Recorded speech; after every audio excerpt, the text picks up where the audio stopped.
Okay, this video is about a new kit that I've just come up with for leather workers to be able to make up these bracelets. In the past I found that they were very successful sellers, quite easy to get orders for, but they were quite time consuming to make, and I eventually took myself out of making them because they were too long and hard. Recently I've come up with these different size kits for different bangles. As you see, they're quite flexible, and there's a large, medium and small size. Medium would be nearly 50% of the bangles that would be sold. The majority of the cases you'll get away with that one there. It can fit on my hand, but it's a little, sorry, that one there, the medium size, it'll fit on my hand fine, but it's just a little tighter than I like, and this bigger one I find more comfortable. For the teenagers and smaller ladies, the small size is a good one to have in the kit as well. The actual kit has got 3 different sizes. Obviously they've got markings to help line up. You'll see that happen shortly, and they can be packed away nicely just like that.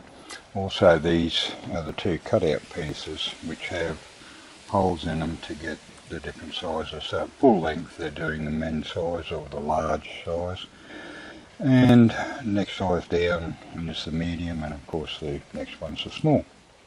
So the tools that are required mostly would be a sharp knife and possibly a pair of sharp scissors. I like these little Toledo ones. I used to be able to get them from Woolworths, but now I find that I have to order them from Supercheap.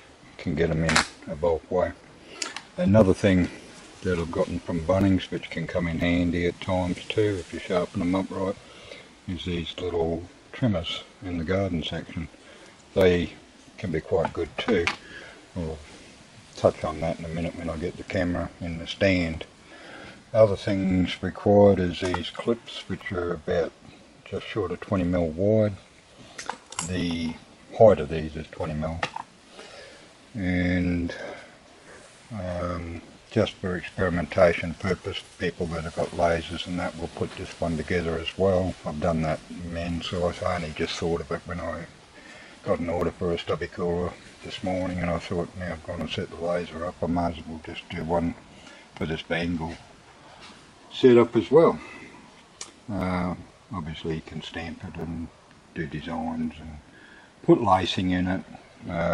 The way these are designed, as you can see, you can stitch around it, but it can be laced and so on.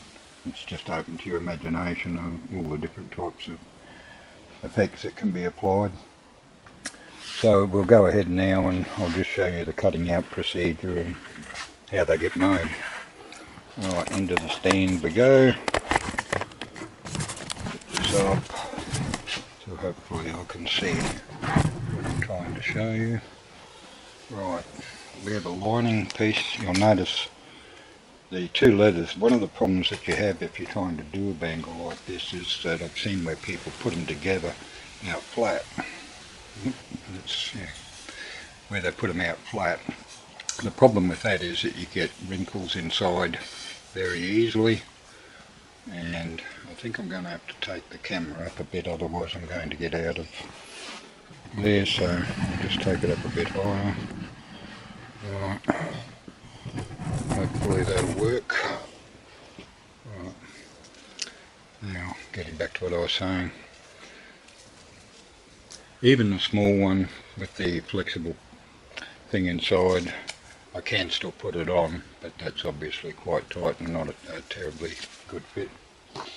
The medium one, as I said, same thing, can still fit it on nicely. It's not too bad on me, but would be better with the larger one. And this one here, I've just done a video showing how I stitched it up on the large machine, but One of the things that also possible with this one is you'll see in this particular case where I've got the thing, I've glued it up only on the edges, and I'm able to, let's see if I make sure I stay this in the camera, I'm able to slide it in and out. A pair of these pointy nose pliers comes in handy for that.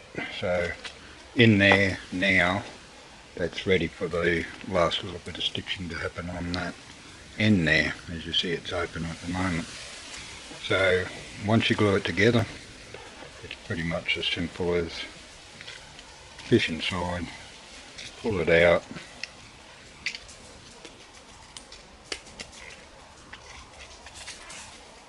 hopefully I'm catching that in camera, and there you have it.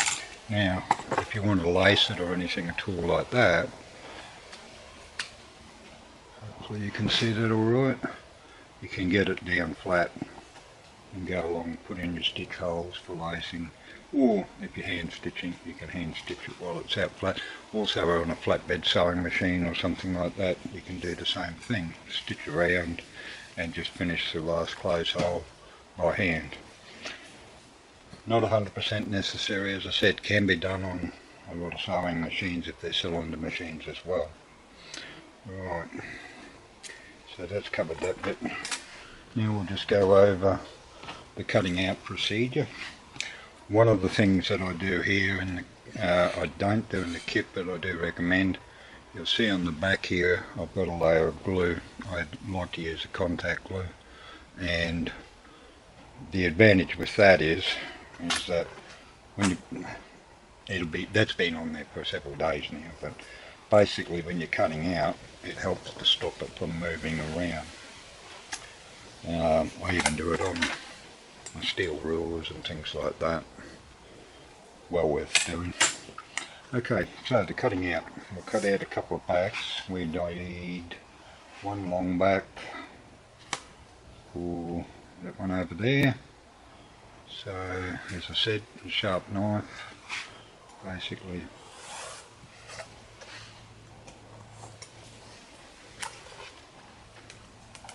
hopefully I'm catching that all. A bit tricky with the camera there like that. But you see what I was just saying, where it's handy to have that glued up part, keeping it nice and still. So that's the back. That's about 1 mil thick for the backing, but it can be a fair bit more if you want, or less. Now we want one at that size, and we want a medium one as well. So in that case, I will line up this end just there. Alright, same procedure. I'm catching that yet. Okay. I went a bit crooked doing it that way. Right. Okay. I did get a little bit dodgy just there. Right. Just double check I haven't made a mess of that. And I have. Okay. Means I've got to get some more leather actually. That one here might do. If it's the right length. Yep, good. Save me running off and getting another one. Okay, so we've got those two pieces. Next step is to cut out the tops. We can I'm going to do that. Yep. Cut out the top first. There we go. We don't want a full length one, so in this case here what I'll do is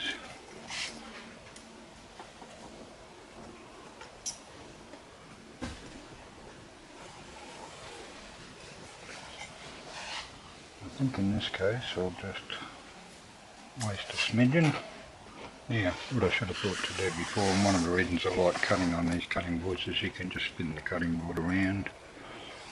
Okay. Right. Now, I need that to be down to the medium size. Right. Make sure I've got that right. Yep. Trim that off there. Okay. That's that piece. And we've got that piece already cut for that longer one. Now, we'll do one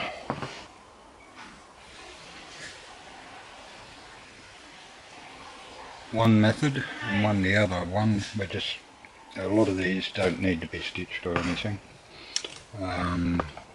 So it's quicker and easier just to fully glue it. So that's what I'll do in this case here.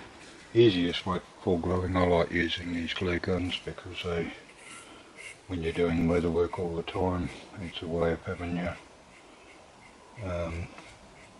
just as simple as you see, pick it up and use it. Sometimes every day you have to re-wet the brush and a bit of thinners, and that's where you got to take up having caviar, because that's where you keep a bit of your solvent in your caviar jar, and you can wet your brush down. Okay.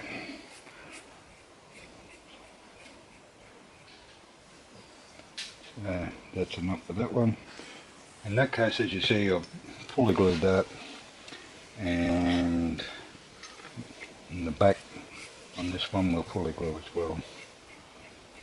Don't actually have to glue all the way to the ends on this one. We'll see why in a moment. Okay. Right, you do need to get all the way to the edges though. Right, a little bit of glue. Okay. I'll have to stop for a little bit and wait for this glue to dry. That'll be probably 10 minutes or so. Those two are ready to be attached together as soon as they're dry. The other thing, you've got different ways of doing it. I could use the brush or anything, but I've specially made this up here, which is great for just doing the edges. In this case here, I'll come across on one end and do a bit. Not sure if that's any good to see yet. I think I didn't need that. Okay, down the edge. Basically, the plastic part comes 5mm in from the edges, which gives you a fair bit of room for lacing or stitching or whatever else you might want to do. But this process here, what I'm doing, although you only need a little bit along the edge, you still want it going all the way to the edge ideally. You'll get better, easier edging when you come to do the edging on it, assuming that you're going to put edging on it. And if you check back on my video channel, you'll see a fairly long-winded one how I go about doing edging. There's a couple in there. Alright, that's pretty close to the process of getting that piece ready. Shouldn't have done the end on that. I'll wipe that off now before it gets too tacked off. Right, this one here, just have to remember when you do it, only glue around the three sides. You've got to leave one side open. And come in about the same distance that you're doing on the other edges. Right.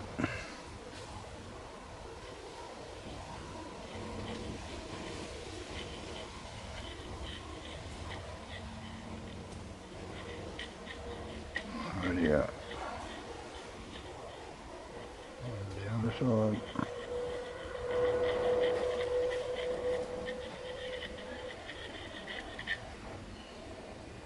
Okay.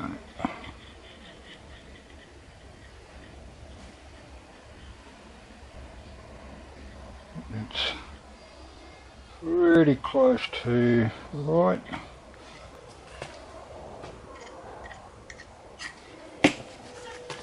So this one here is going to be like that, as I said.